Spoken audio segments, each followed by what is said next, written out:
საღამომშვიდობის. თქვენს წინაშეა სპეციალური გამოშვება. დღევანდელ გადაცემას ასე დავარქვი.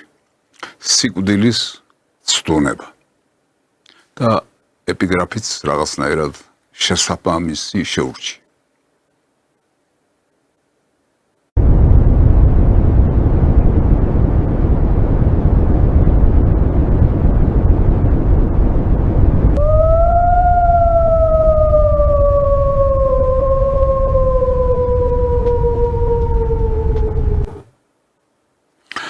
ახლა ცოტა ხნით ეს ყველაფერი განზე გადავდოთ და თბილისს მივხედოთ. რუსთაველის პროსპექტის რეკონსტრუქცია დაიწყო. მე მგონი ძალიან კარგი საქმეა. დიდებული და საშუალო საქმეა, თუმცა ახლავს გარკვეული პრობლემები. მოდით ნახოთ რა კეთდება. როგორ მიმდინარეობს თბილისის მთავარი გამზირის რეაბილიტაცია. რუსთაველზე უკვე მთლიანად დასრულდა ძველი დაზიანებული ასფალტის ზედა ფენის მძიმე ტექნიკით მოხსნის პროცესი. ტერიტორიაზე მალე წყალმომარაგებისა და წყალარინების მოძველებული ქსელის სრულმასშტაბიანი განახლება დაიწყება. პარალელურად მიმდინარეობს ტროტუარზე არსებული მოაჯირების და ბორდიურის დემონტაჟი. რეაბილიტაციისთვის ამზადებენ მიწისქვეშა გადასასვლელებსაც. რუსთაველის გამზირის რეაბილიტაცია ორეტაპიანია და ის დედაქალაქის ბიუჯეტს 50 მილიონი ლარი დაუჯდება. მშვენიერია, მე მგონი საყვედური არ გვეთქმის. პირიქით, მადლობის მეტი რა გვეთქმის.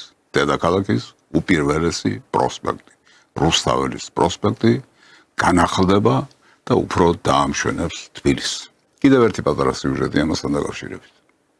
ორი საუკუნის ისტორიის გამზირი განვითარების და განახლების ახალ პერიოდს იწყებს. დედაქალაქის მთავარ პროსპექტზე თბილისელებს მომდევნო 4 თვის განმავლობაში განსხვავებული ვითარება დახვდებათ. მიზეზი ქუჩის მასშტაბური რეაბილიტაციაა.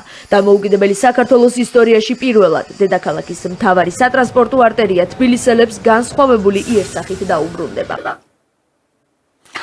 ახლა მინდა მოусმინოთ პიროვნებას, ვინც ყველაფერ ამას ხელმძღვანელობს. დედაქალაქის მერი ბატონი კახა კალაძე. პირველი რაც გაკეთდება, ეს არის მიწისქვეშა ინფრასტრუქტურის განახლებასაც ვერ ვიტყვით, ფაქტიურად ახალი პროექტი ხორციელდება. ეს არის პროექტი, რომელმაც 10 წლებს უნდა გაუძლოს. ინტენსიურად მიმდინარეობს მიწისქვეშა გადასასვლელების რეაბილიტაციისთვის მოსამზადებელი სამუშაოები. აღსანიშნავია, რომ ყველა სამუშაო ერთდროულად რამდენიმე მიმართულებით ხორციელდება, რაც პროექტის შესრულების ტემპს მნიშვნელოვნად აჩქარებს. არა მარტო მიწის ზედა სამუშაოები, არამედ მიწის ქვედა სამუშაოები, მოგახსენებათ უზარმაზარი ქალაქია, დიდია კომუნიკაცია, დიდია ინფრასტრუქტურა, რომელიც მიწის ქვეშ არის ყველაფერი განთავსებული და ეს ყველაფერი უნდა განახლდეს და სრულიად ახალი ცხოვრება უნდა დაიწყოს რუსთაველის პროსპექტზე. მაგრამ მარტო ეს არ არის, კიდევ არის ბუნებრივი პროცესები, რომლის უყურადღებოდ დატოვება არ შეიძლება. ამასთან დაკავშირებით პროექტის ერთ-ერთი ავტორი მოგვახსენებს. ერთი ფაქტორი, რაც ძალიან მნიშვნელოვანია, უნდა იქნას გათვალისწინებული ამ რეკონსტრუქციის დროს, გახლავთ ის, რომ თაწმინდიდან ეშვება არაერთი რუსმაგვარი მცირე მდინარეები, რომელთაც გადიან ოპერის თეატრის ქვემოთ, დინარის სახით, რუსთაველის თეატრის ქვემოთ, დინარის სახით, ძალიან დიდი რაოდენობით და მასაც უნდა წყალშეკრება და მოშორება უსაფრთხოების თვალსაჩინოებით. ამიტომ ამ რეკონსტრუქციის დროს დარწმუნებული ვარ, რომ მოხდება მათი რევიზიაც და გასწორება. ადვილი წარმოსადგენია თუ რა მასშტაბის სამუშაოები უნდა განხორციელდეს რუსთაველის პროსპექტზე. ამიტომ რა თქმა უნდა ამას დრო დასჭირდება, რამდენიმე თვე, გამოცხადებულია 4 თვე, ეს არ არის პატარა დრო, მაგრამ შესაძლებელია ვადებიც დაირღვოს ხოლმე, იმიტომ რომ გზადაგზა რაღაც გაუთვალისწინებელიც გამოჩნდეს. ანუ 4-დან სულ ცოტა 6 თვემდე შესაძლებელია ვივარაუდოთ, წლის ბოლომდე შენარჩუნდება ეს სიტუაცია, ანუ სამუშაოები რუსთაველის პროსპექტზე. შესანიშნავი, როგორც უკვე ვთქვი, მადლობის მეტი რა გვეთქმის, მაგრამ არის კიდევ ერთი საკითხი. პარალელური თანმხლები მოვლენები, რომელსაც ეს ამბები იწვევს. ეს არ არის პატარა ამბავი. თქვენ მოგახსენებათ, თბილისი არის ძალიან სპეციფიკური ქალაქი, თავისი გეოგრაფიული მდებარეობით, თავისი ასე ვთქვათ, ლანდშაფტით და ყველაფერი ეს იწვევს გარკვეულ თავისებურებებს. მაგალითად, როდესაც იკეტება ერთი პროსპექტი, რუსთაველის პროსპექტი, პრაქტიკულად მთელი ქალაქი პარალიზებულია. იმიტომ რომ თბილისი ცოტა გრძელი ქალაქია, მას განში გაწევის საშუალება არ აქვს, მთები არ აძლევს ამის საშუალებას, ამიტომ სიგრძეში ვითარდება და აი აქ სწორედ ის ცენტრალური მაგისტრალი, რომელსაც ქვია რუსთაველის პროსპექტი ქალაქისთვის, ძალიან დიდ როლს ასრულებს და მისი გადაკეტვა იწვევს სერიოზულ პრობლემებს, სერიოზულ სიძნელეებს, ჭედვას ქალაქში. აი საცობებს რომ მოძახიან, კალკი ეს არ ვარგა, ჭედვა ქალაქში და გაუთავებელი ჭედვა დღისით და ღამით, სამუშაო საათებში, არასამუშაო საათებში, მით უმეტეს პიკის საათებში, დილას და საღამოს და ასე შემდეგ და ასე შემდეგ. პრობლემა არის მართლაც ძალიან დიდი და ძალიან სერიოზული. თბილისი შესაძლებელია ითქვას რომ ჯოჯოხეთად იქცა გადაადგილების თვალსაზრისით. ნამდვილ ჯოჯოხეთად იქცა. თქვენ წარმოგიდგენიათ ვერაზე და მთაწმინდაზე ეს დაკიდებული ქუჩები, აღმართი, ვიწრო ქუჩები, აი აქ გადავიდა მთელი მოძრაობა, ნაკადი ავტომანქანებისა, რომელიც არასოდეს არ წყდება და არის ერთი დიდი უბედურება. რა ეშველება ამ საქმეს? ამ საქმეს ახლა ძალიან ძნელად თუ ეშველება, იმიტომ რომ ერთის მხრივ ქუჩები არის არემონტო, პროსპექტები არის გასაკეთებელი, შესაკეთებელი, ეს საშუალო საქმეა და ეს უნდა გაკეთდეს. დღეს თუ არ გაკეთდება, ხვალ უნდა გაკეთდეს, ზეგ უნდა გაკეთდეს, ანუ დგება პერიოდი, როდესაც ეს გარდაუვალი ხდება. მეორე მხრივ ავტომანქანების რაოდენობა მატულობს, მოსახლეობა იზრდება და ძალიან ძნელი ხდება გადაადგილება, მით უმეტეს, როდესაც ცენტრალური მაგისტრალი იკეტება. გამოსავალი არსებობს თუ არა? რა თქმა უნდა, გამოსავალი არსებობს. მას ქვია შემოსავლელი გზები, ქალაქის შემოსავლელი გზები. მას ქვია ესტაკადები, მას ქვია ხიდები და სხვა საკომუნიკაციო, პარალელური საკომუნიკაციო საშუალებები, რომელიც ურბანისტებისთვის ცნობილია, დიდი ქალაქები ასეთ ხერხებს, ასეთ მეთოდებს მიმართავენ და მით უმეტეს ჩვენთან, სადაც როგორც უკვე ვთქვი, სპეციფიკური რელიეფური მდგომარეობა გვაქვს, ეს უფრო საშუალო საქმეა. მაგრამ, რა თქმა უნდა, ეს ძალიან დიდ დროსთან და რაც თავარია ძალიან დიდ ხარჯებთან არის დაკავშირებული, ამიტომ აქამდე ამ საკითხის ინფრასტრუქტურული მოწესრიგება, რა თქმა უნდა, ვერ მოხერხდა. და მით უმეტეს ამ მოკლე მომავალში ეს ვერ გაკეთდება. ვერ გაკეთდება იმ პერიოდში, როდესაც რუსთაველის პროსპექტზე ეს რეკონსტრუქციო სამუშაოები მიმდინარეობს. მაშ რა ვქნათ? არის რამე გამოსავალი. მე მგონი რომ ერთი გამოსავალი არსებობს. მაგრამ როგორც ჩანს, დედაქალაქის მესვეურებს და არც ხელისუფლებას ამაზე არ უფიქრიათ, ან ნაკლებად ფიქრობენ, ან რაღაცა პრობლემა არის. ყოველ შემთხვევაში მე ჩემს რჩევას მივცემ ხელისუფლებას, მივცემ დედაქალაქის ხელმძღვანელობას, შესაძლებელია ეს გამოყენებული იქნას, თუ კი ამისი საშუალება ექნება. რა მაქვს მხედველობაში? მხედველობაში მაქვს ის, რომ მოსახლეობის ის ნაწილი, რომელიც დასაქმებულია, ყველა თუ არა, დიდი ნაწილი, აი ამ ნაწილისა, დასაქმებული ნაწილისა, მოგახსენებათ უმუშევრობაც დიდი გვაქვს, აი ამ დასაქმებული მოსახლეობის ძალიან დიდი ნაწილი შესაძლებელია გადავიდეს ონლაინ რეჟიმზე, როგორც ამას ახლა უწოდებენ. ანუ შესაძლებელია მათ იმუშაონ ოფისებში და სამსახურებში სიარულის გარეშე. ეს შეეხება საბიუჯეტო ორგანიზაციებსაც და ეს შეეხება, რა თქმა უნდა, კერძო სტრუქტურებსაც, კომპანიებსაც, სადაც არიან დასაქმებულები ეს ადამიანები.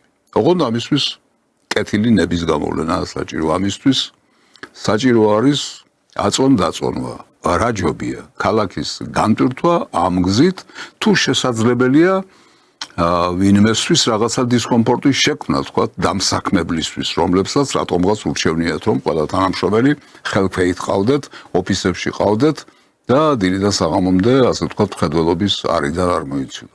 რატომღაც ურჩევნიათ, თორემ მე არ მგონია, რომ შრომის ნაყოფიერება ამითი იზრდებოდეს. მე მესმის, რომ ყველა კომპიუტერთან არზის და ასე არ არის დაკავებული, მაგრამ ძალიან დიდი ნაწილი სწორედ ამ ფორმით მუშაობს. კომპიუტერებთან არიან, ინტერნეტში არიან და ასე აკეთებენ საქმეს და ამ საქმის გაკეთება თავისუფლად არის შესაძლებელი სახლიდან გაუცვლადაც.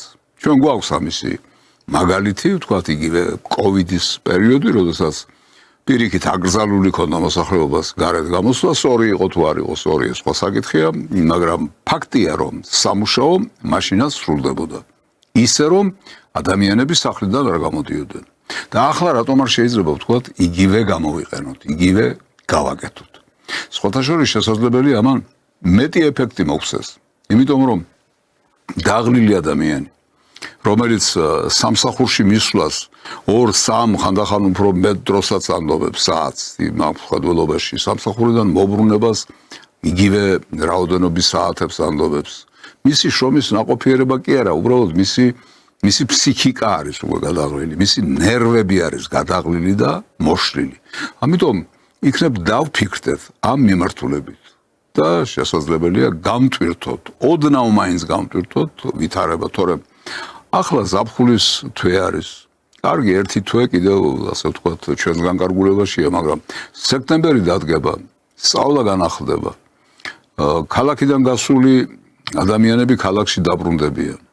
შესაბამისად მოიმატებს ავტობანქანების ნაკადი და რა მდგომარეობა გვექნება და რა ვითარება გვექნება, დასაფიქრებელია ეს ყველაფერი, ამიტომ მხოლოდ რჩევის სახით, მხოლოდ რეკომენდაციის სახით განსახილველად შევთავაზე ეს დედაქალაქის ხელმძღვანელობას. დანარჩენი მათი გადასაწყვეტია. ისე, რა თქმა უნდა, მადლობა იმ ყურადღებისათვის, რომელსაც ქალაქის მიმართ იჩენთ ამ კონკრეტულ შემთხვევაში რუსთაველის პროსპექტის განახლებასთან და გალამაზებასთან დაკავშირებით. დიახ, აი ეს ასე ვთქვათ, შესავლის სახით და ახლა მიხედავთ სხვა საკითხებს. ერთ-ერთი მინისტრი გადადგა. კულტურის მინისტრი ქალბატონი რუხაძე. Artificial intelligence-ის ვარი ეპოქაში hospitality სასტუმრო დახვდეს, გზა დახვდეს, არის cash rebate-ის პროგრამა. ისე კონდეს storytelling-ი შენი ქვეყნის აწყობილი. აი ეს მინისტრი წავიდა სამწუხაროდ ინგლისური ენა არ ვიცი, თორემ ერთს ინგლისურად მივაწყევლიდი, ან შეიძლება კიდევ რაღაცა მეთქვა ქართული ენის ხელყოფისათვის. ქართული ენის მიმართ უდიერი დამოკიდებულებისთვის, უდიერი მოპყრობისთვის, პატივისცემის ნაკლებობისთვის. ქართული ენა არ არის დასამახინჯებელი და გასაფუჭებელი ენა. მას არ ჭირდება სხვა ენებიდან რაღაც კონსტრუქციების ხელოვნურად შევოტანა. აბსოლუტურად არაფერში არ ჭირდება ეს ქართულ ენას. არ არსებობს მნიშვნელობა, სიტუაცია, მოვლენა, რომელიც ქართულ ენას არ შეუძლია გამოხატოს. ასეთი რამ არ არსებობს ქართულ ენაზე, როგორც ოტია იოსელიანმა ცხონებულმა ბრძანა, ვეფხისტყაოსანი დაიწერა და აი ეს ქალბატონი რას გვებჟუტურებოდა იმანაირს, რომ ინგლისური ენის გამოყენების გარეშე მას არ შეეძლო ჩვენთვის გაეგებინებინა ის რისი თქმაც უნდოდა. და თუ ეს პრობლემა ქონდა მას კომუნიკაციის პრობლემა, ეს უკვე ენის დანაშაული კი არ იყო, მისი განათლების დანაშაული იყო. დიახ, ეს ქალბატონი როგორც იქნა წავიდა და იმედია რომ მომავალი კულტურის მინისტრი, ვინც ჩაანაცვლებს მას, იქნება ქართულ ენაზე არა მარტო მოსაუბრე, არამედ ქართული ენის დამფასებელი და პატივისმცემელი. კიდევ ერთი ცვლილება სამთავრობო სტრუქტურებში. Bine gagizierot informația საქართველოს სამთავრობო სტრუქტურაში მნიშვნელოვანი სიახლის შესახებ. საქართველოს სამთავრობო სტრუქტურაში შეიქმნება რეგიონული პოლიტიკის საკითხებში სახელმწიფო მინისტრის თანამდებობა. აღნიშნულ თანამდებობას დაიკავებს ბატონი მამუკა მდინარეძე, რომელიც კვლავად შეითავსებს საქართველოს ვიცე-პრემიერის მოვალეობას. როგორც მოგეხსენებათ, რამდენიმე თვის წინ მამუკა მდინარეძემ დაიკავა სამართალდამცავი ორგანოების საკითხებში სახელმწიფო მინისტრის თანამდებობა, სადაც მან უნიშნულოვანი სიწვრილი შეიტანა სამართალდამცავი ორგანოების კოორდინირებული მუშაობის სისტემის ჩამოყალიბებაში. ამ დროის განმავლობაში გაწეული სამუშაო გვაძლევს შეასრულებას სამართალდამცავი სტრუქტურების ეფექტიანი კოორდინაცია და მუშაობა მომავალში სახელმწიფო მინისტრის საგანგებო თანამდებობის გარეშე უზრუნველყოფთ. დღეს სახელმწიფოს ერთ-ერთი უმნიშვნელოვანესი გამოწვევა და ამოცანაა რეგიონული პოლიტიკის გაძლიერება. სახელმწიფო მინისტრი რეგიონული პოლიტიკის საკითხებში პასუხისმგებელი იქნება რეგიონებში მართვის ეფექტიანობის უზრუნველყოფაზე. სწორედ ამ მისიის განსაკუთრებული დატვირთვიდან გამომდინარე მივიღეთ გადაწყვეტილება იმის შესახებ, რომ სახელმწიფო მინისტრის თანამდებობას დაიკავებს ჩვენი პოლიტიკური გუნდის ერთ-ერთი ლიდერი მამუკამ დინარაძე. აი ასეთი გახლავთ ეს გადაადგილება ბატონ პრემიერ-მინისტრის განმარტება ამ ცვლილებასთან დაკავშირებით ჩემთვის პირადად თლად დამაჯერებელი არ არის. ვერავინ არ დამარწმუნებს იმაში, რომ ერთ თვეში თუ ორ თვეში თუ რამდენი ხანიც იყო ბატონ დინარაძე, მან სამართალდამცავი ორგანოების კოორდინაციის საკითხი ისე მოაგვარა, რომ უკვე იქ საჭირო აღარ არის და სადღაც სხვაგან მიდის. ხომ არ ხდება ისე, რომ ბატონ დინარაძე ასე ვთქვათ, ძალოვან სტრუქტურებს ჩამოაცილეს და მას სხვაგან მიუჩინეს ბინა. არც ის არის თად დამაჯერებელი, რომ რეგიონული განვითარების სისტემაში აქამდე თუ კი სამინისტრო არსებობდა, ის სამინისტრო აღარ არის საჭირო და ახლა ერთი უპორტფელო მინისტრი, სახელმწიფო მინისტრი ამას ყველაფერს გაცილებით უკეთესად გააკეთებს, ვიდრე აქამდე კეთდებოდა. მოკლედ, ერთი სიტყვით რაღაცა მოხდა და ამ ქვეყანაში და ამ ეპოქაში, სადაც დამალული არაფერი რჩება, რა თქმა უნდა, ამასაც გავიგებთ, რატომ და რისთვის და როგორ მოხდა, მაგრამ ფაქტია, რომ ეს გადაადგილებები გვაქვს. ახლა მინდა ერთ საკითხს შევეხო, რომელიც შესაძლებელია იმდენად მნიშვნელოვანი არ ჩანდეს, მაგრამ საბოლოო ჯამში, რა თქმა უნდა, მნიშვნელოვანი საკითხი.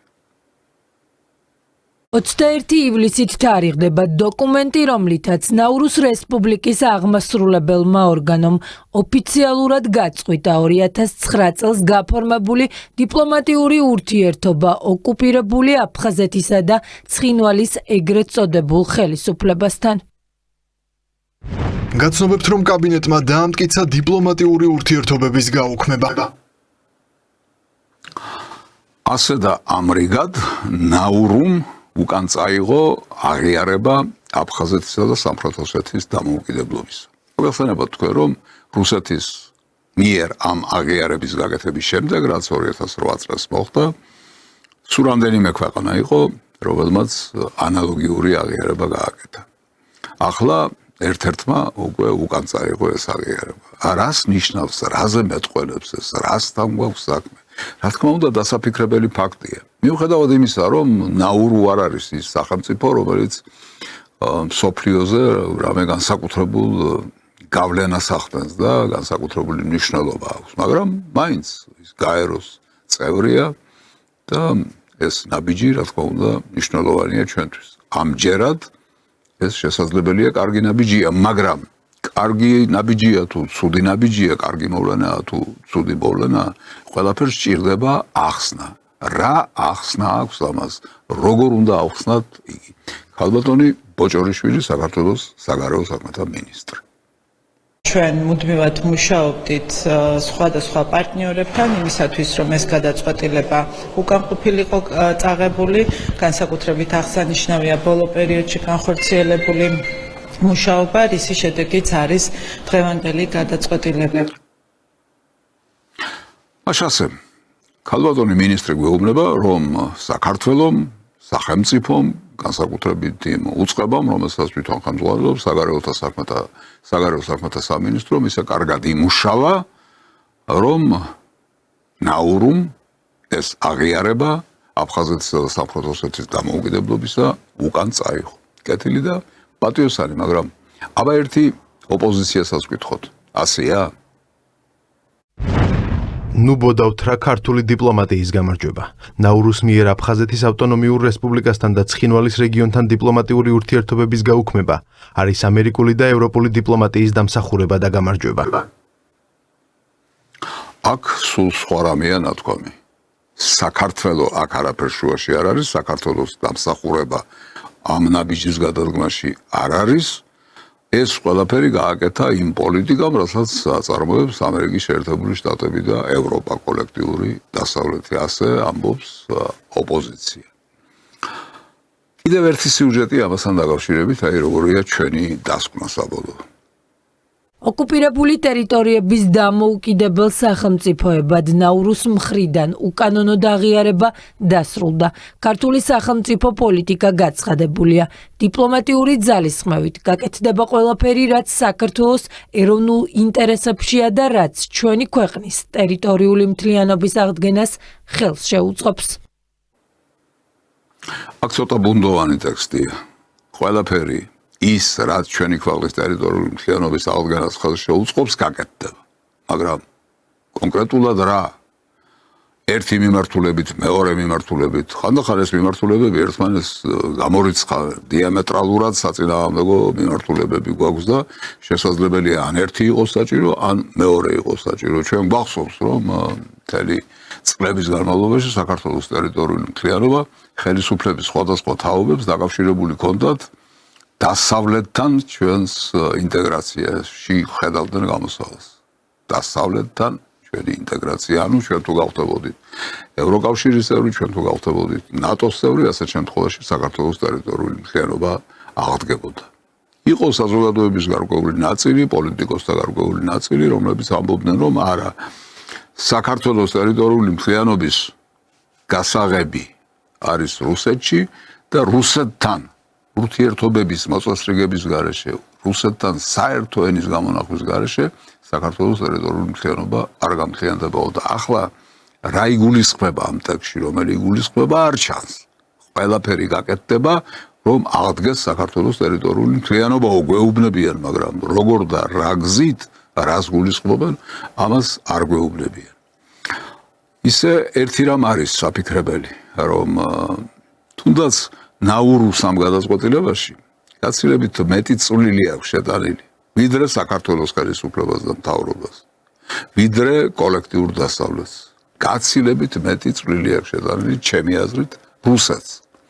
რუსეთმა არ მოისურვა ამ საკითხის გაღრმავება, ასე ვთქვათ, და რუსეთმა არ მოისურვა მეტი მხარდაჭერი ეპოვა ამ საქმეში, რომ მეტი აღიარება ყოფილიყო აფხაზეთისა და სამხრეთ ოსეთის დამოუკიდებლობის. არ მოისურვა ეს და ამისი კონკრეტული მაგალითი, ამისი არგუმენტი გახლავთ ის, რომ ბელარუსს არ უღიარებია ამ ორი წარმონაქმნის დამოუკიდებლობა. რუსეთ-ბელარუსის კავშირი, ანუ პრაქტიკულად ერთ სახელმწიფოდ გაერთიანებული ორი სახელმწიფოა ეს, ხო? პრაქტიკულად ერთ სახელმწიფოდ გაერთიანებული, ერთი სტრატეგიული მიზნებით შეკავშირებული და ამ შემთხვევაში რუსეთის ძალიან დიდი სურვილი და მონდომება რომ ყოფილიყო ბელარუსისგან ამ აღიარებას როგორმე მოიპოვებდნენ.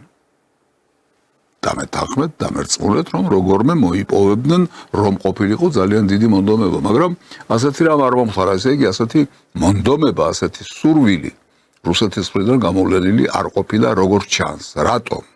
იმიტომ რომ რუსეთისთვის ამას როგორც ჩანს, ჯერ კიდევ არ აქვს სტრატეგიული მნიშვნელობა.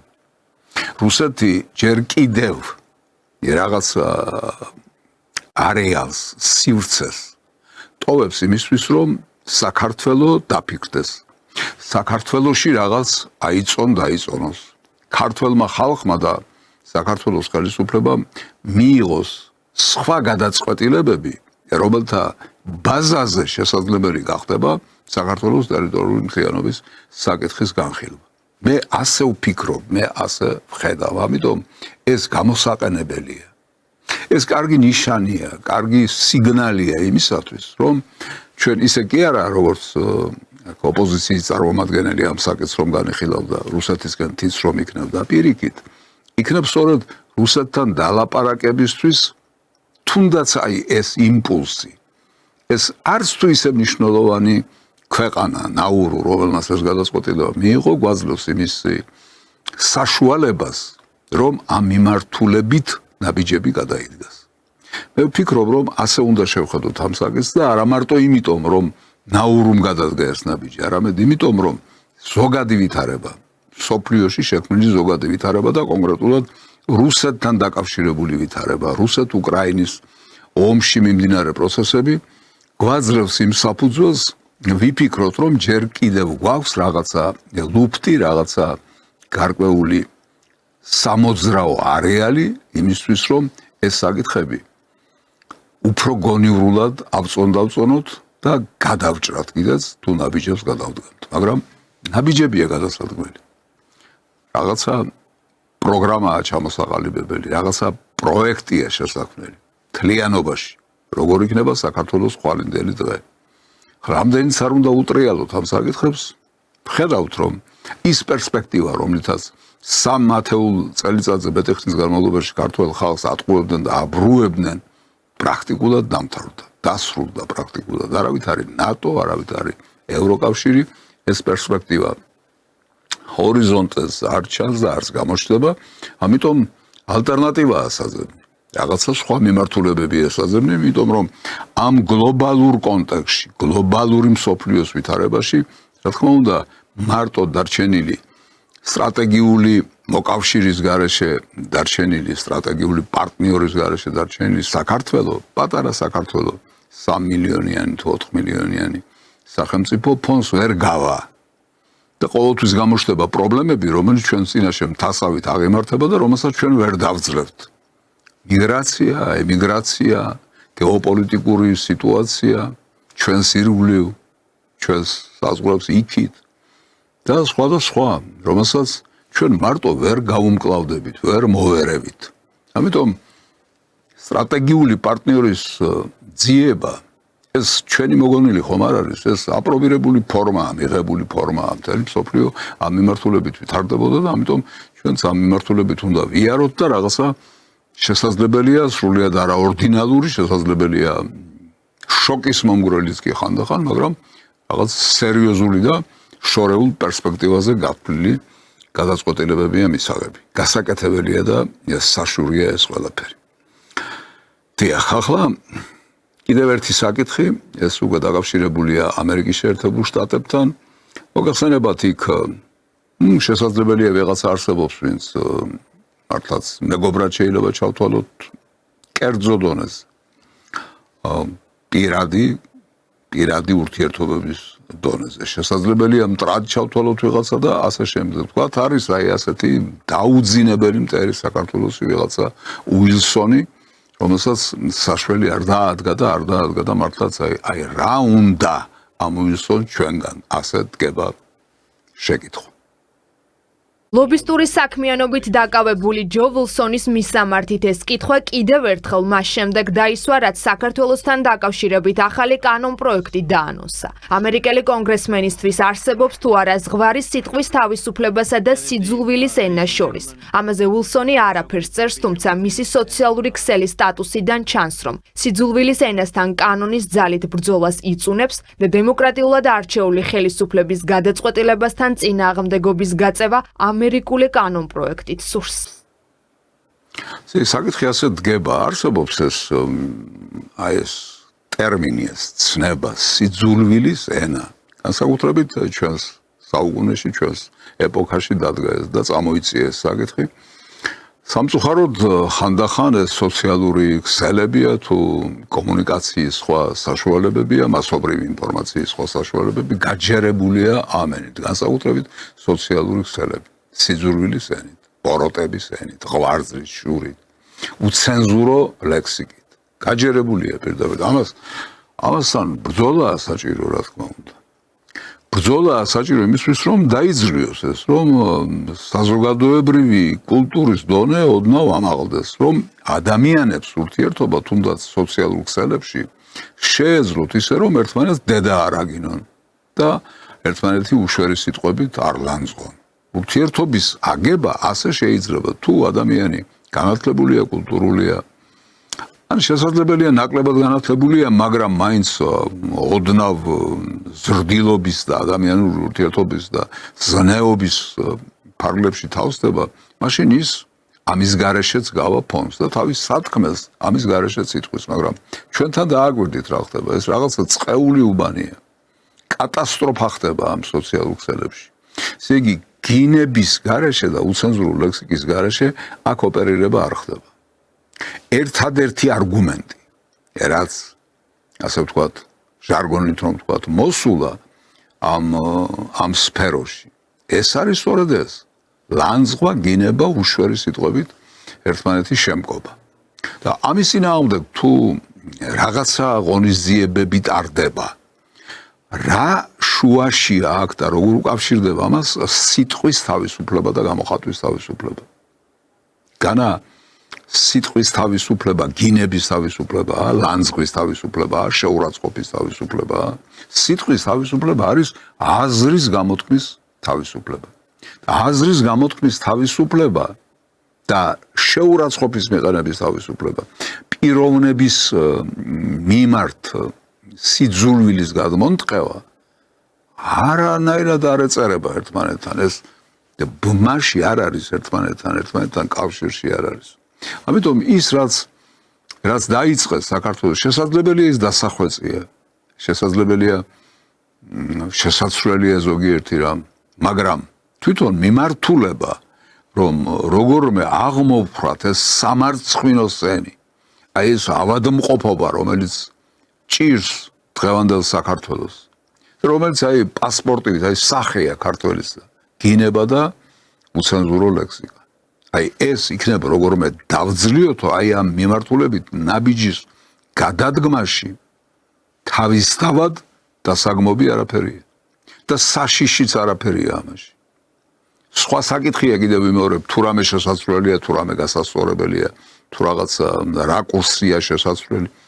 კი ბატონო, ყველაფერზე შეიძლება ლაპარაკი, მაგრამ ლაპარაკი იმის შესახებ, რომ თურმე სიძულვილის ენის წინააღმდეგ რაღაცა ნაბიჯის გადადგმა თავისუფლებას ლახავს, სიტყვის თავისუფლებას და გამოხატვის თავისუფლებას. ეს არის აბსოლუტური აბსურდი და რასაც აი ეს ვაჟბატონი, ეს რაღაცა უილსონი იქიდან ამერიკიდან კარნახობს და ნახეთ რას გვიპირებს და რითი გვემუქრება და გვაშინებს. როგორც მოსალოდნელი იყო ქართული ოცნება სიტყვის თავისუფლებას სიძულვილის ენის შეჩერების საბაბით ანადგურებს. ამ ვოუკ პრორუსულ, პროირანულ, პროჩინურ რეჟიმს ამერიკა ეზიზღება. მალე წარმოვადგენ კანონპროექტს, რომელიც წინააღმდეგობას გაუწევს ამ ვოუკ ცენზურას. აი ეს არის სიძულვილის ენა. პრორუსული, პროჩინური, ნახეთ რა როგორ არის გაჟღენთილი უილსონის ენა. ესე იგი, უილსონის წარმოდგენაში მარტო ერთი მიმართულება არსებობს, პროამერიკული. მთელი მსოფლიო უნდა იყოს პროამერიკულად მომართული და თუ საქართველოსთვის თქვათ ჩინეთი განიხილება როგორც სტრატეგიული პარტნიორი. უზარმაზარი ქვეყანა, ვისთანაც შესაძლებელია ჩვენ ეკონომიკური, კულტურული, ჰუმანიტარული კვეთა გქონდეს და ეს საქართველოსთვის იყოს სასარგებლო, აი ასე თუ განვიხილავთ ჩინეთს, ეს უკვე სიტყვის თავისუფლებასთან ბრძოლაა და გამოხატვის თავისუფლებასთან ბრძოლაა. ან მით უმეტეს რუსეთს, რუსეთზე ხომ საერთოდ. ხომ წარმოდგენილი გაქვთ რა არის და ახლა თურმე უილსონი კანონის ინიცირებას აპირებს და რომ მე მართალი გითხრათ ცოტა დავიბენი ხა ამერიკაში რა კანონი შეიძლება მიიღონ საქართველოსთან დაკავშირებით. აი ამერიკაში მიღებულმა კანონმა საქართველოში როგორ უნდა იმუშაოს. მართალი გითხრათ არ მესმის და ალბათ უილსონს ესმის, მაგრამ ესმის კი უილსონს თავისებურად ესმის და თავისებურად რომ ესმის თავისებურად რომ ესმის. ეს სულს არ ნიშნავს იმას, რომ ან სამართლიანად ესმის რამე, ან საქართველოსთვის სასიკეთოდ ესმის რამე, არა. ამერიკელებს საერთოდ და განსაკუთრებით ამ ყაიდის ამერიკელებს როგორც ეს უილსონი გახლავთ, მხოლოდ სათავისოდ ესმით რაღაცეები და მხოლოდ ის არის მათთვის სამართლიანი, რაც მათთვის არის, ასე ვთქვათ, მომგებიანი ეს სიტყვა უყვართ მათ ძალიან. კიდევ ერთი სიუჟეტი. ეს მოკლე გზავნილი ადრესატებისთვის იმის დასტურია, რომ ამერიკელი კონგრესმენი სიტყვის თავისუფლებასა და შეურაცხყოფას შორის ზღვარს ვერ ავლებს. ამის მიზეზი კი მართველი გუნდის შეფასებით მისი პოლიტიკური სიმპათია იმ პარტიის მიმართ, რომლებმაც წლების წინ სიძულვილი და შეურაცხყოფა ნორმად აქციეს. ამიტომაც დეპუტატების შეფასებით უილსონი ახლაც ქართული ოპოზიციის ინტერესების გამხმიანებელია. მას უნდა რომ საქართველოში დიახაც იყოს სიძულვილის ენა, შეურაცხყოფა, ის იყოს ნორმა ადამიანებს თუ პოლიტიკოსებს შორის ურთიერთობის. დარწმუნებული ვარ, რომ ძალიან კარგად ესმით, რასაც აკეთებს საქართველოს ხელისუფლება, რომ ჩვენი ძალისხმევა არის მიმართული იმისკენ, რომ პოლარიზაცია შემცირდეს, სიძულვილის ენა არ იყოს ნორმა. ჩვენ აქ საუბარი გვაქვს სიძულვილის ენაზე, შეურაცხყოფების თავიდან არიდებაზე და არა სიტყვის გამოხატვაზე, რაღაც თავის პოზიციების გამოხატვაზე, ფიქრზე, ანალიზზე, დისკუსიაზე. არ შემიძლია რომ სწორი არ უწოდო ამ პოზიციას. შეუძლებელია თუ მართლა მტერი არ ახარ, თუ მართლა ტენდენციური არ ახარ და არაობიექტური არ ახარ, აი ამ პოზიციაზე ვერ იტყვი რომ ეს არასწორი პოზიცია, ეს აბსოლუტურად სწორი პოზიცია. და კარგია რომ საქართველოს ხელისუფლებას შეუძლია ასე მტკიცედ დაისვას საკუთარი პოზიციაც და საქართველოს სუვერენიტეტის და ქართული ხალხის ინტერესების. და ბოლოს ვინ არის მაინც ეს უილსონი? ის რაც უილსონმა თქვა ვაშინგტონიდან გაიმეორეს თბილისში ნაციონალურ მოძრაობაში. კვლავაც კანონის აუცილებლობის უარყოფით სამართლებრივ რეგულაციას აკნინებენ. სიძულვილის ენასთან ბრძოლა არის მეტი სიტყვის თავისუფლებით მხოლოდ შესაძლებელი.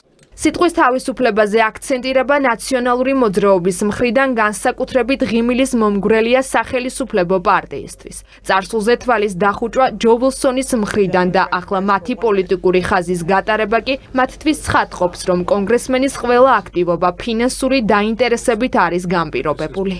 ყოველივე აქტის მიღებაში თუ დაინიცირებაში ჯო უილსონს უხდიან კონკრეტულ თანხას და იმიტომ არის ესეთი აჟიტირებული. სიტყვის თავისუფლება ძალიან კარგად გვესმის ჩვენ რას ნიშნავს და თუ სიტყვის თავისუფლება შეზღუდული იყო აბსოლუტურად ჯო უილსონი არ არის ახალგაზრდა, მსგავსი კომენტარები და განცხადებები სააკაშვილის ხელისუფლების დროს გაეკეთებიან. რას ჩაწერს ჯო უილსონი კანონ პროექტში? ახლო წარსულის გამოცდილებით სახელისუფლებო პარტია ლობისტისგან ისევ ქართული ოპოზიციის ნარატივით გაჯერებულ მორიგ აქცელოდება.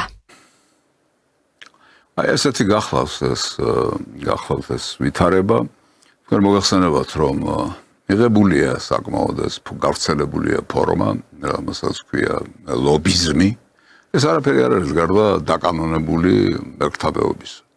კაცი გრთამს იღებს, მაგრამ ეს გრთამი გრთამად არ ითვლება, ითვლება ლობისტური საქმიანობისთვის გაღებულ ჰონორარად და ამას ამოფარებული ეს მერქთამეები და არამზადები ასე ებრძვიან ქვეყნებს, ხალხებს, ერებს, ამ კონკრეტულ შემთხვევაში საქართველოს ეს ვიღაცა არამზადა უილსონი ასე ექცევა, ასე უპატივცემლოდ, ასე უყურადღებოდ კი არა, რამე ცუდი სიტყვა რომ არ წამომსდეს, იმიტომ ვამოხრუჭებ ხოლმე და მაგის გამო ვთქვი ეს უყურადღებობა. დიახ, გაცილებით ცუდი სიტყვა შეიძლება ითქვას. მოკლედ, ასეთია დამოკიდებულება ჯერ კიდევ, რომელიც დასავლეთიდან მოდის. აქ ოდნავ ამოვისუნთქოთ და შემოგთავაზებთ რუბრიკას ფსიქიატრიის რენტგენი.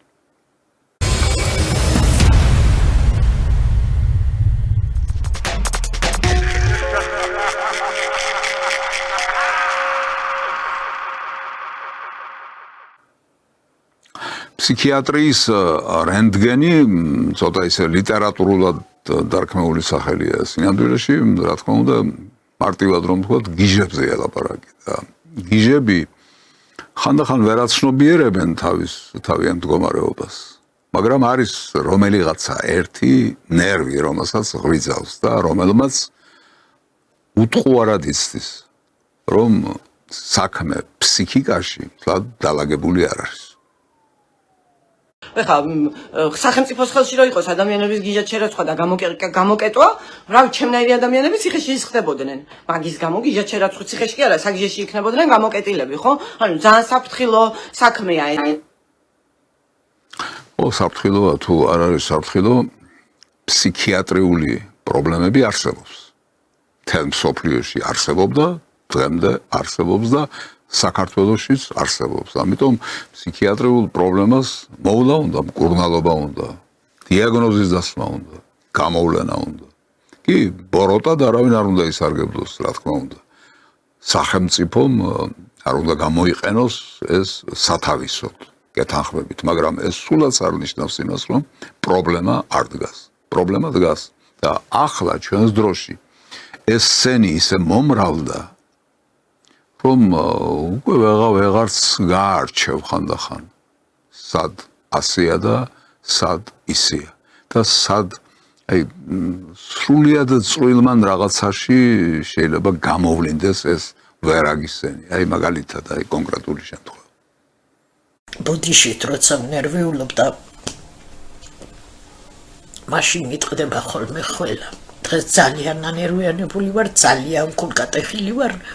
ჩვენი გამოსავალი არცაიდან არ არის მხოლოდ რევოლუცია ხალხო. მხოლოდ რევოლუციამ უნდა გააჩეროს ეს ბანდა. ხველება არ არის თქვენი პრობლემა ქალბატონო. სხვა პროფილის ექიმს უნდა მიმართოთ, როგორც ჩანს. დიახ, აი კიდევ ერთი კონკრეტული შემთხვევა. ჩვენ არ უნდა გვეგონოს, რომ ვიღაცა მესია საიდანღაც ან რაღაც ბაზალეთის აკვრიდან ამოვა და რაღაც გვეშველება. ჩვენა ვართ ამ ქვეყნის ბატონ პატრონები.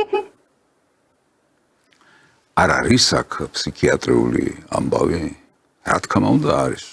როდესაც ამბობს, რომ ჩვენ ვართ ჩვენი ქვეყნის ბატონ პატრონები. ვის გულისხმობს, ალბათ ვიცით. ქართველ ხალხს როგორ გეგადრებთ? თავის წრეს, სადაქალოს და საძმაკაცოს და კიდევ პატრონებს, რომლებიც ფინანსებით კვებავენ, იდეებით კვებავენ, დავალებებით კვებავენ. იმათ გულისხმობს. მათი გონია საქართველო, ანუ საკუთარი გონია საქართველო. აი ერთ-ერთი მათგანი, რომელიც საუკუნის წინანდელ ისტორიას გვახსენებს. ალბათ უნდა გაგვახსენდეს წითელი ტირანი სტალინი, რამდენს იწონის პოეტი, რითაც ძალიან დააბნია ადამიანები მის გარშემო და შემდეგ კი გააგრძელა ეს შეკითხვა და რამდენს იწონის საბჭოთა კავშირი.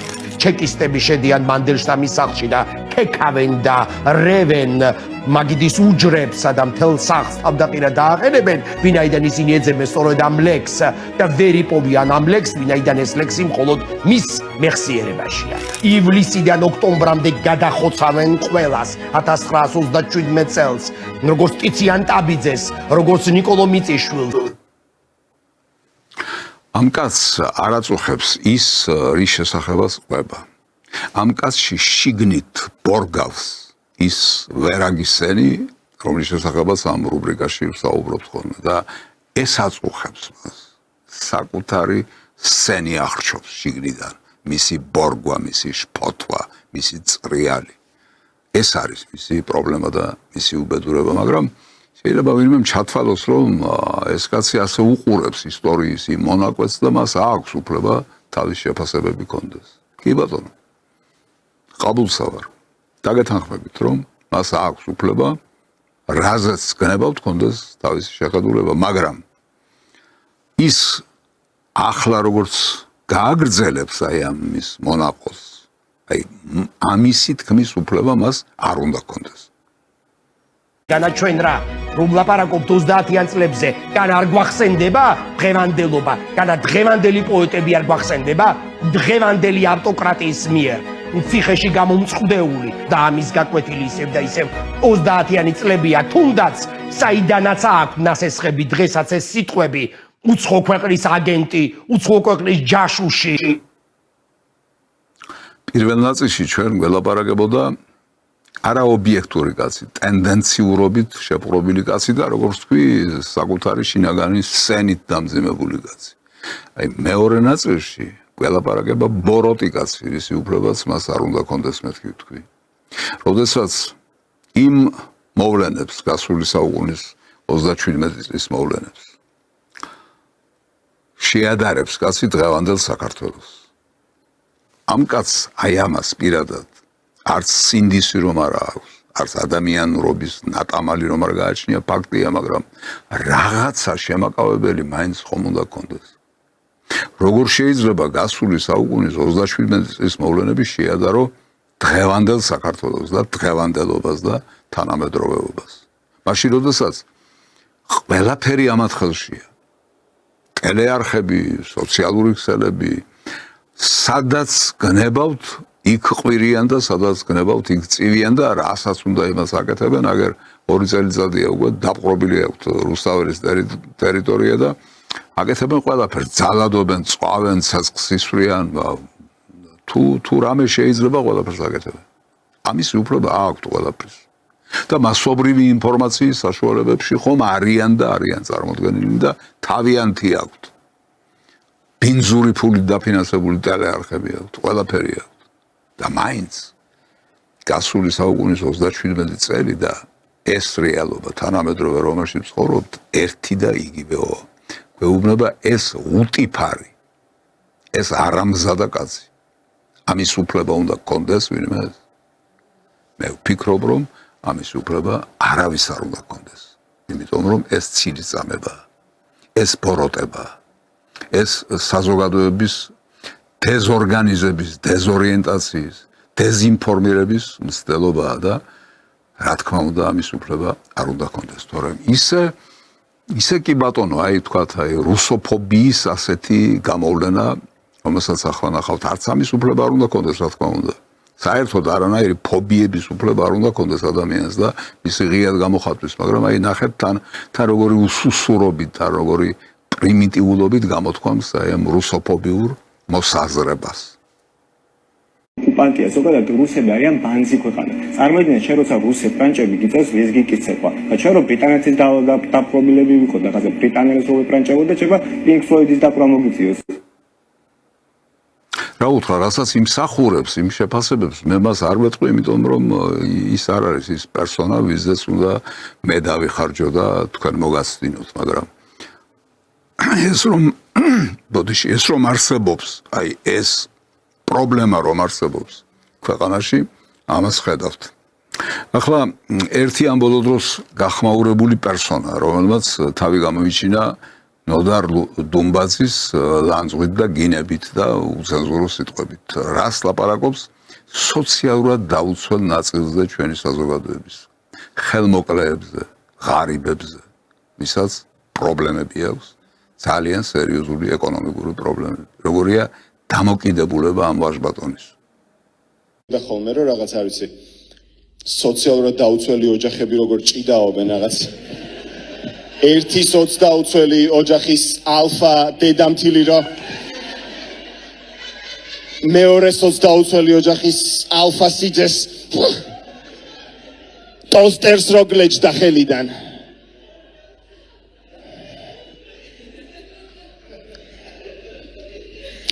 მე უბრალოდ ვერ ხვდები თუ ამ დონეზე ღარიბი ხარ ტოსტერი რაში გჭირდება. ანუ კიდევ უფრო უნდა გაახმო ის ერთი ნაჭერი პური სახში რაც დაგჭათ ოჯახს თუ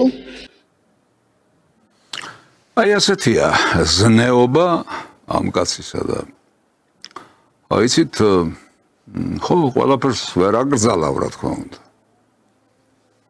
ყველაფერს ვერ აგრძალავ და ვერც მოერევი ამას და ალბათ არც არის საჭირო, მაგრამ რაღაც ზღვარის დაწესება, რაღაც თამაშის წესებისო რომ იყვიან ხოლმე შემოღება ისეთის რომ არის თემები, რომლითაც ღლიცინი ბოდიში ამ სიტყვისათვის დაუშვებელია. არის თემები, რომელსაც რაღაც ისე უნდა შეხედო, მოწიწებით უნდა შეხედო. იმიტომ რომ ხალხი იტანჯება. ხალხი წვალობს ეს ამ ვერაგი ადამიანების მონაწილეობით მოტანილი სისტემის ბრალია. იმ უბედურების ბრალია, რაც საქართველოს თავის დროზე მოახვიეს თავს და იმან იჩინა თავი. ის გამრავლდა, გაბევრდა ასე ვთქვათ. და მოიცვა საზოგადოების დიდი ნაწილი. და დღეს ისეთ მდგომარეობაშია ქვეყანა, რომ ხალხი გადის გარბის ქვეყნიდან ლუკმაპურის საშოვნელად. ლუკმაპურის საძებნელად. ცრემლიანი, გაყადრებული ლუკმაპურის მოსაპოვებლად. ამ ადამიანებს დავსცინოთ, ამის უფლება უნდა მივცეთ ვიღაცას, თუ მას საკუთარი ზნეობა არ აკავებს, მაშინ ცუდი სიტყვა ალბათ ეს ცენზორი, მაგრამ რაღაც ცენზურა ხომ უნდა არსებობდეს იმისათვის, რომ ვიღაცას ტკივილი არ მივაყენოთ, იმიტომ რომ რომელიღაცა არამზადამ თავისი უნიჭობით გაიხაროს, უნიჭობის დემონსტრირებით. აი როგორცაც ახლა ვხედავთ. ჟურნალისტიკაზე ვლაპარაკობდი წელან და დეზინფორმაციაზე ვლაპარაკობდი, მოტყუებაზე ვლაპარაკობდი. ჟურნალისტებმა ხელობა შეიცვალეს, პროფესია შეიცვალეს. ჟურნალისტის პროფესია ინფორმაციის გავრცელება თუ არის, ანუ მომხდარი მოვლენის, მომხდარი ფაქტის შესახებ სხვას რომ მოუყვეს. ამისი ფუნქცია თუ გააჩნია ჟურნალისტიკას სინამდვილეში. ჩვენს დროს ეს იქცა პირიქით, არა ფაქტის მიტანის, არამედ დეზინფორმაციის, სიცრუის გავრცელების საშუალებად იქცა. აი ერთი კონკრეტული შემთხვევა. და მათ ვისაც დასავლეთი უნდა, არ უნდა ომი. დიახ, ვინდა ომი? ჩემი ქვეყნისთვის ომიც მოსულა, კი, მოსულა. გაიგეთ, ყველამ გაიგოს. მათ ვისაც დასავლეთი უნდა, ომი არ უნდა. გამოაცხადა ამ ქალბატონმა. და იქვე მივაყოლეთ ეს ორი სიუჟეტი. ორი შეიძლება ვნახოთ და 20-იც და 200-იც. ასეთი სიუჟეტი. ომს ითხოვს ეს ხალხი, იმიტომ რომ მათ, იმიტომ კი არა რომ წყურიათ ომი, ან ომის თავი აქვთ, ან ომის ვაჟკაცობა აქვთ. არა, იმიტომ რომ მათ დაავალეს, ასე ილაპარაკო. ომი მოითხოვონ. საქართველოს მეორე ფრონტის კერა უნდა გამختارიყო. რუსეთთან სამხედრო დაპირისპირებაში უნდა შესულიყო, ეს დავალება მისცეს მათ და იმიტომ ყრანტალებენ ასე, მაგრამ ეს ქალბატონი რას ლაპარაკობს? რატომ გვატყუებს? რა მე თუ მაქვს ეს მოსმენილი და თქვენ თუ გაქვთ მოსმენილი?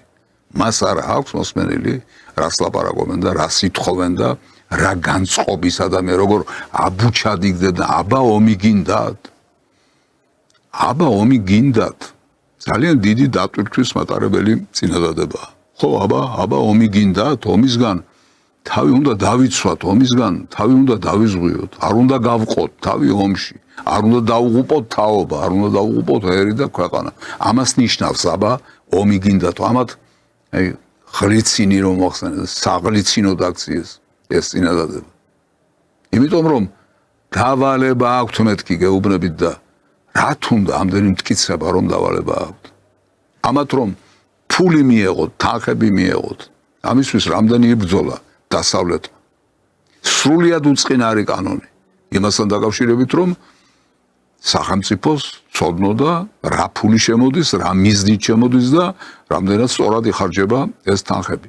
თან აპრობირებული ამერიკაში მიღებული და ამერიკული კანონის ზუსტი ანალოგიით გადმოწერილი კანონი. აი როგორ ებრძოდნენ ამ კანონს, რომ ესენი დაეფინანსებინათ. რათა მე ამათ ეყვირათ ომი გვინდაო და ჟურნალისტს ეთქვა რომ არა, ომი როგორ გეკადრებათ? დასავლეთის მომხრეებს ომი კი არ უნდა, საიდან მოიტანეთ და ასე შემდეგ და ასე შემდეგ. ხანდახან შეკითხვა ჩნდება. ხანდახან კი არა, სულ ჩნდება ეს შეკითხვა. ყოველ დღე ჩნდება ეს შეკითხვა, როდესაც ტელევიზორს ჩართავ. ვინ ზრდის ამ ჟურნალისტებს? ვინ ასწავლის მათ? ვინ აყალიბებს მათ ვითომ ჟურნალისტებად? ხომ ჩნდება ეს შეკითხვა? არ შეიძლება ეს შეკითხვა თქვენ არ გებადებოდეთ. საიდან მოდიან, სად ხდება მათი ინკუბაცია? სად ამრავლებენ ამ არამზადებს, რომლებიც ჟურნალისტიკის სახელით მოქმედებენ და ებრძვიან როგორც ქვეყანას, როგორც ხალხს, ასევე თვითონ იმ პროფესიასაც, რომელსაც არიან მიკადრებული. ვინ ზრდის მათ? შეხედეთ. ახლა მინდა კითხოთ მაინც უფრო ჟურნალისტებს. იმუშავებთ ისე როგორც გასწავლეთ? იქნებით კეთილსინდისიერები. კი. რამდენ ვახოსანაიასაც დაიჭერენ იმდენ ახალ თავისუფალ აზრს მიიღებენ, ამას უკვე ყველას გეკითხებით. რამდენ მზია ამაღლობელსაც დაიჭერენ, იმდენ სილას ოღონდ პროფესიულს მიიღებენ. მოდით წაიღეთ დიპლომები, მადლობა. ხედავთ, ვინ ზრდის მათ, ხედავთ, რომელ ტელეარხზე ტრიალებს ეს ყველაფერი. აი ამ ქალს ჟურნალისტიკის ფაკულტეტია თუ რა აქვს, ალბათ ფაკულტეტი ქვია ხომ? აი ჟურნალისტიკის ფაკულტეტზე ამ ქალს მასწავლებლად რომ შეუშვებს ის ორგანიზაცია, უნივერსიტეტია, ინსტიტუტია თუ აკადემია თუ რაც არის. აი ის დასახური არ არის. ამ ქალს და ამნაირ ქალებს და ამნაირ კაცებს მასწავლებლად რომ შეუშვებ ჟურნალისტიკის ფაკულტეტებს. რას მიიღებ? ხომ ამათ გამრავლებას მიიღებ და ხომ ამათ კიდე უარეს ვარიანტს მიიღებ. ეს არის დღევანდელობა. და ბოლოს ამ რუბრიკის ერთი მართლაც შედევრი, რომელიც ბოლოსთვის შემოვინახე. უკვე მზადდება ჩემი ხელოვნური ინტელექტის ავატარი, რომელიც ჩემზე კარგად გამოვიყურებ, მაგრამ მე ვარ, რომელსაც ეს არის მიშას დახვეწილი ვერსია. ლაპარაკობს როგორც მიშა, საუკეთესო დროს, მიხრა-მოხრა აქვს როგორც მიშას. და მთელი ჩემი ნააზრევი დაედება იმას. ხედავთ, ახლა ხელოვნური ინტელექტი ქმნის მიშას რაღაცა ორეულს თუ რაღაცას, რომელიც მიშას ნააზრევს გაახმოვანებს ოღონდ უფრო კარგად, უფრო ხარისხიანად, ვიდრე თვითონ მიშა ახერხებს ამას დღეს. აი, ოდესღაც რომ ახერხებდა, იმ მიშას იქნება იმსგავსებული და აი ეს გვახარა ამ კაცმა და საქართველოში სამწუხაროდ არის საზოგადოების ნაწილი, რომელსაც უხარია მიშას რეანიმაცია თუ რეინკარნაცია თუ მკვდრეთით აღდგომა თუ რა ვიცი რაც გნებავთ ის დაარქვით. მიშას ელექტრონული ვერსიის გამოჩენას ეს ხალხი ალბათ დიდი სიხარულით შეხვდება, იმიტომ რომ მიშას ჭკუა და მათი ჭკუა ერთმანეთისგან არ განსხვავდება სამწუხაროდ. ვერც მიშა და ვერც სხვა ვინმე ვერ გაჩნდება ქვეყანაზე, თუ კი მისი ჭკუის და მისი სიბინძურის გამავრცელებელი საზოგადოება და მიმღები საზოგადოება არ არსებობს, საზოგადოების ნაწილი. ჩვენი საზოგადოების დაჩირქებული, დამპარი ნაწილის გამოხატულებაა ეს კაცი, რომელიც ასე ლაპარაკობს. ეს იქნება ჩემი დახვეწილი ვერსია. გამოვალ ამ ციხიდან, როგორც გამოვიდა ნელსონ მანდელა და პირდაპირ მოვიდა ხელისუფლებაში. როგორც დღევანდელი ბრაზილიის პრეზიდენტი გამოვიდა ციხიდან და გახდა პრეზიდენტი ისევ, როგორც დღევანდელი მალაიზიის პრემიერი პირდაპირ ციხიდან გახდა პრემიერი. თქვენ გააკეთებთ ამას, მოიტანთ ვარდების რევოლუცია 2-ის როლს და ფუნქციას. აი ასეთი იყო დღეს ფსიქიატრის რენტგენი, ეს რუბრიკა. სამწუხაროდ თამარ კვარაცხელიას სიუჟეტი დღეს არ გვაქვს, მაგრამ ძალიან ვთხოვ თამარს, რომ არ გვეღალატოს და მოვაწოდოს მისი შესანიშნავი სიუჟეტები, რომელსაც ძალიან ბევრი უკვე მოუთმენლად ელოდება. დიახ, საერთაშორისო საკითხები. ბევრი რამ იცვლება.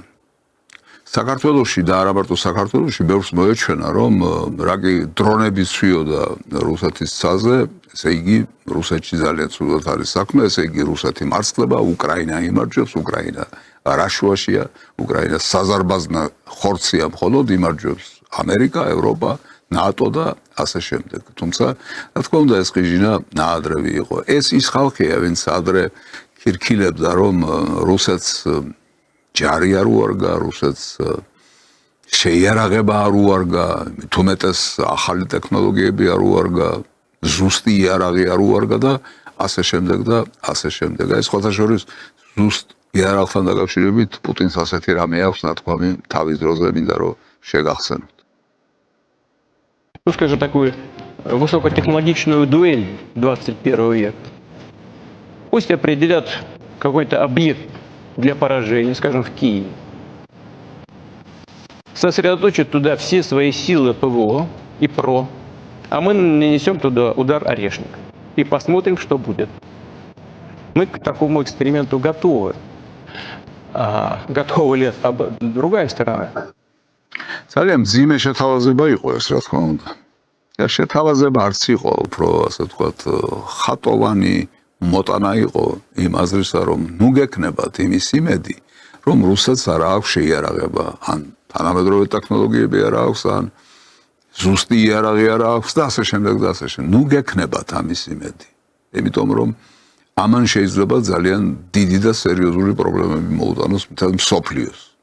იმიტომ რომ ეს არ არის სწორი. რუსეთს ყველაფერი აქვს იმისათვის, რომ თავი დაიცვას.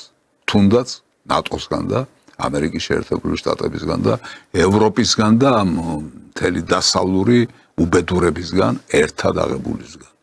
აქვს ეს ყველაფერი რუსეთს და ეს რომ აქვს, ეს სწორედ აი ამ ბოლო დღეებში გამოჩნდა, ვთქვათ, ერთი სიუჟეტი Euronews.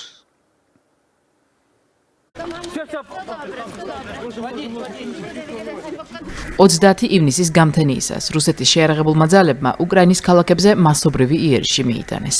რაკეტებით და დრონებით დარტყმების სამიზნე კიევი, ლვივი, ხარკივი, კრივი-რიგი და სხვა არაერთი ქალაქი გახდა. დაღუპულია სულ მცირე 15 ადამიანი. განსაკუთრებით დაზიანდა უკრაინის დასავლეთით მდებარე ქალაქი ლვივი. პოლონეთის მახლობლად მდებარე ქალაქზე მასირებული იერიშების გამო ვარშავამ საჰაერო თავდაცვის სისტემები გააქტიურა. პროცესში ჩაერთო რამდენიმე ავიაგამანადგურებელიც.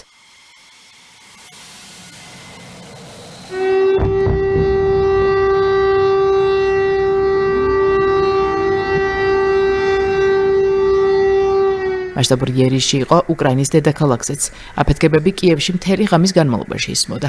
მოსახლეობას ტრადიციულად მეტროს სადგურებში მოუხდა თავშესაფრის პოვნა.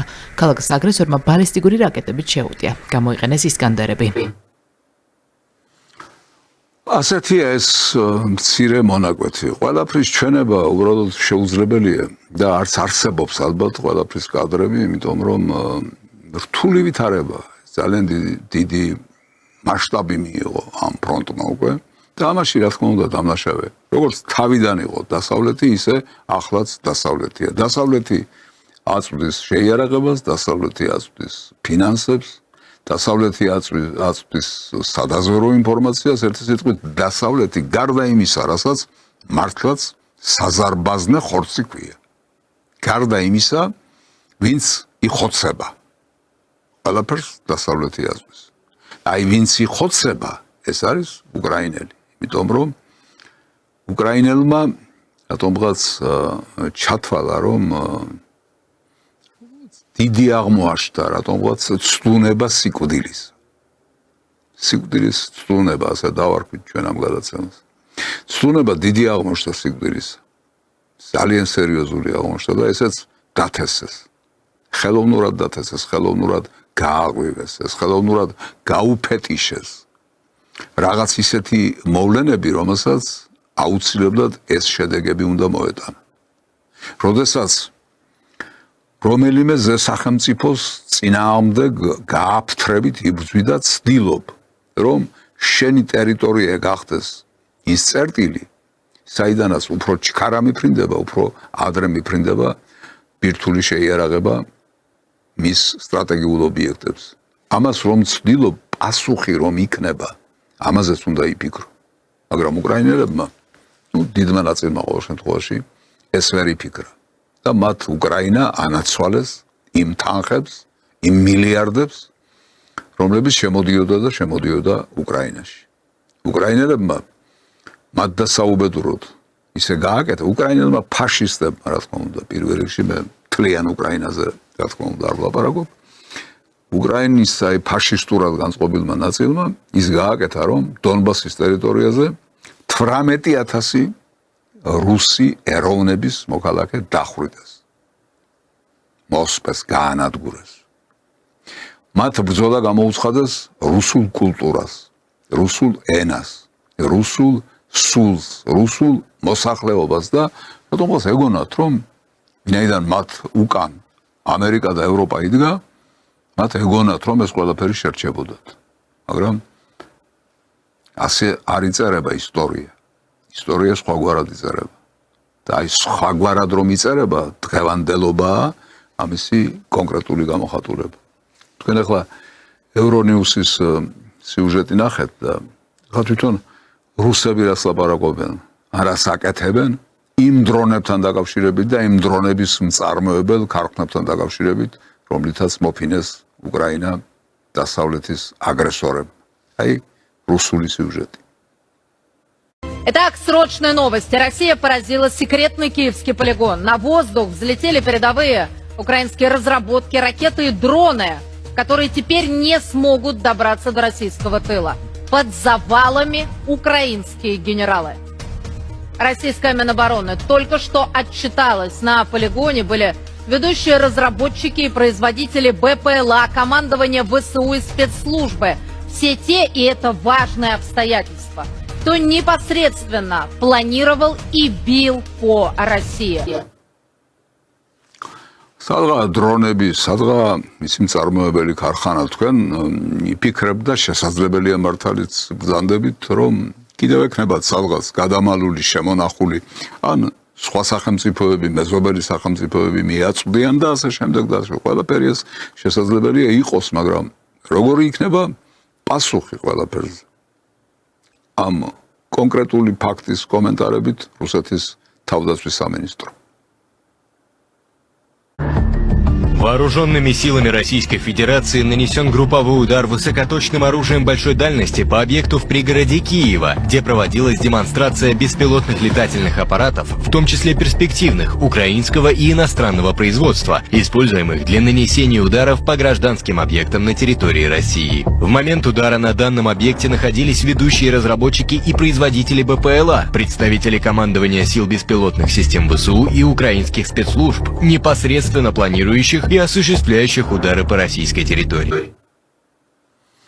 ასეთი არის კომენტარი და უფრო მძიმეც შეიძლება იყოს და არა მარტო უკრაინის მისამართით, არამედ ყველა იმ სახელმწიფოს მისამართით, რომელიც ამაში ჩაერთვება რუსეთის წინააღმდეგ და რომელიც შეეცდება, რომ როგორც დასავლეთს თავიდან ქონდა ჩაფიქრებული, ბრძოლის ველზე დაამარცხოს რუსეთი. ვერც ბრძოლის ველზე დაამარცხებენ რუსეთს და ვერც ბრძოლის ველს იქით ვერ დაამარცხებენ.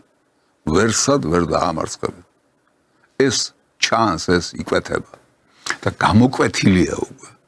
იმიტომ რომ ყველაფერს რომ თავი დაანებოთ, დასავლეთს იდეა აღარ დარჩა. რისთვის იბრძვის, რით მოატყუოს ხალხი, ეს აღარ დარჩა.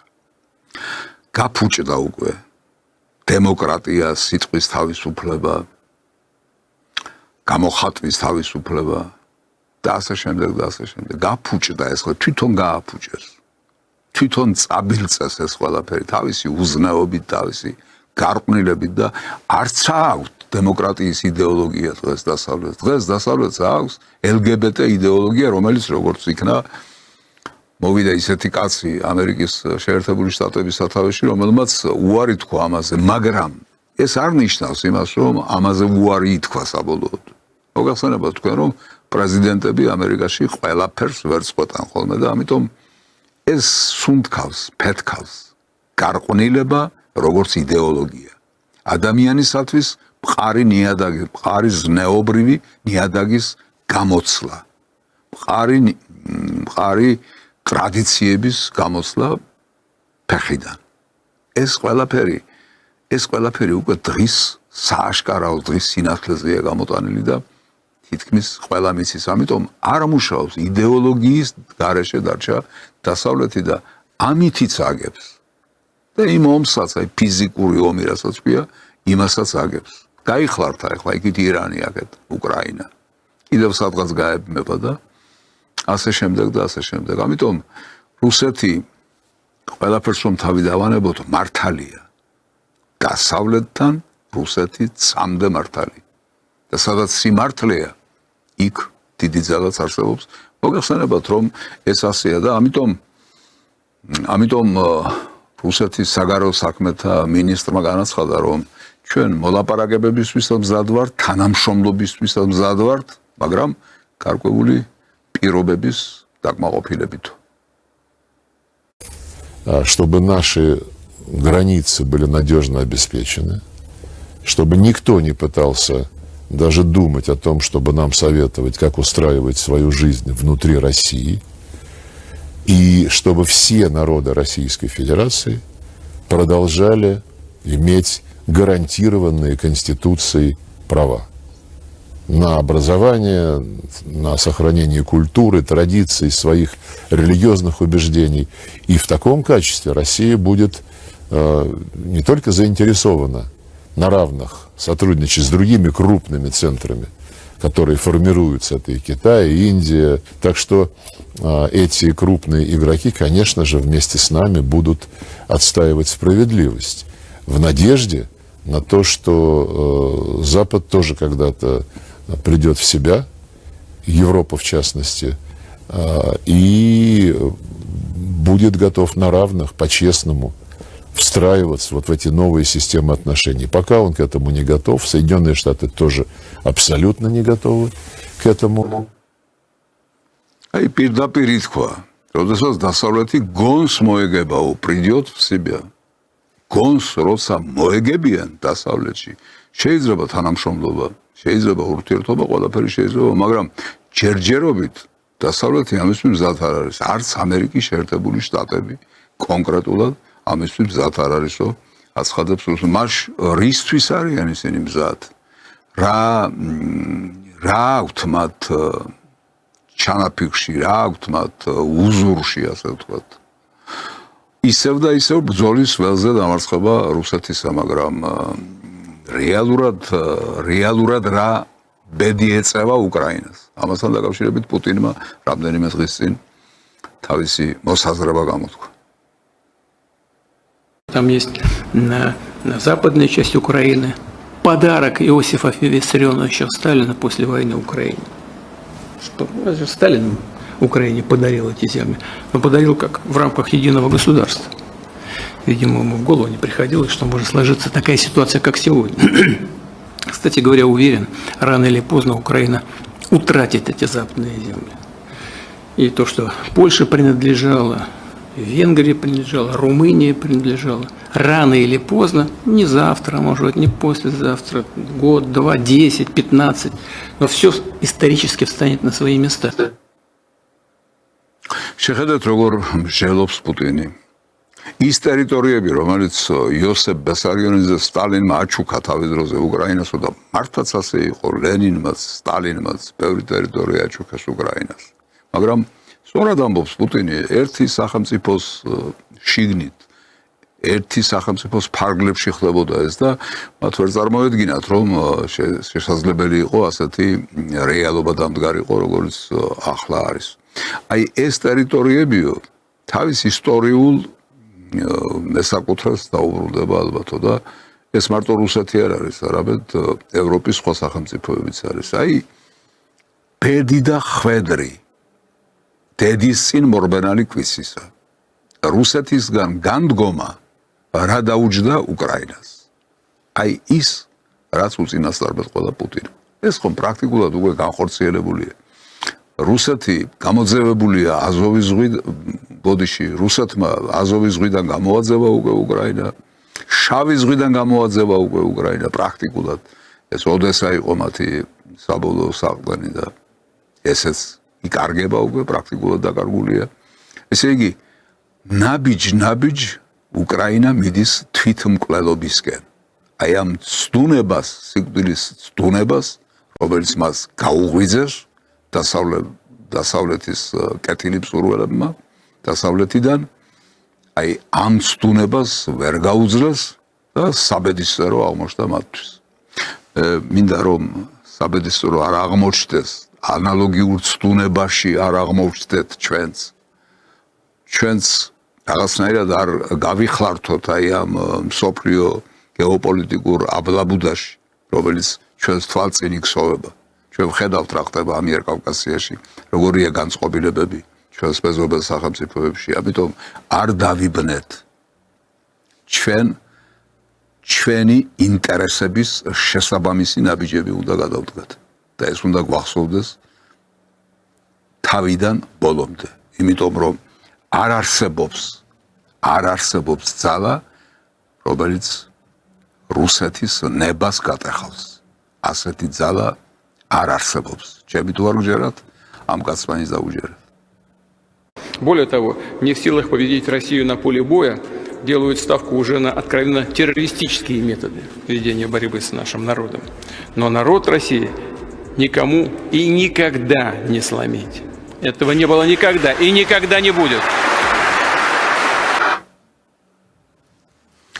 მართლაც ამბობს ამიტომ ეს დავიმახსოვროთ და ისიც დავიმახსოვროთ რომ ჩვენ ერთი გზა გვაქვს ისტორიის მიერ აპრობირებული ჩვენი წინაპრის მიერ გაკვალული და კარგად გამოცდილი ეს არის მართლმადიდებლობის გზა აი აქ თქვენის ნებართვით შევასრულებ იმ რიტუალს რომლითაც ვამთავრებ ხოლმე ამ გადაცემას დავანთებ სანთელს გადავიზარ პირჯვარს და რომელიც შევსხობ რომ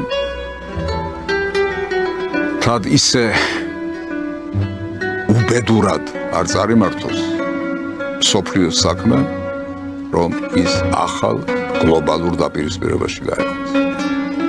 ღმერთმა დაგვიფაროს და ღმერთმა დაგვიცვას ამისგან. ამიტომ ჩვენ იმ გზით უნდა ვიაროთ, რითაც ჩვენი წინაპრები მოდიოდნენ და იმ გზით და იმ მიმართულებით, როგორც ეს ანგელოზი, რომელიც ახლა თქვენს წინაშე გამოჩნდება, მიდის ამ ისთვის რთულად დასაძლევ კიბეებზე, ამ ბარიერზე, დააძლევს, გადალახავს ამ ბარიერს, იმიტომ რომ იეახლოს ღმერთს, იეახლოს ეკლესიას, იეახლოს ჭეშმარიტებას, სიყვარულს, სიკეთეს და რა თქმა უნდა, ანთებულ სანთლებს.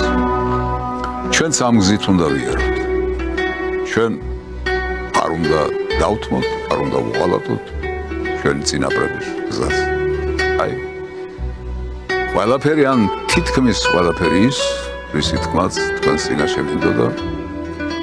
ამით დავასრულებ შემსაუბარს და დაგემშვიდობებით იმ იმედით, რომ მომავალ პარასკევს დათქმულ დროს საღამოს 7 საათზე ისევ შევხვდებით ერთმანეთს გადაცემაში სპეციალური გამოშვება. ნახვამდის.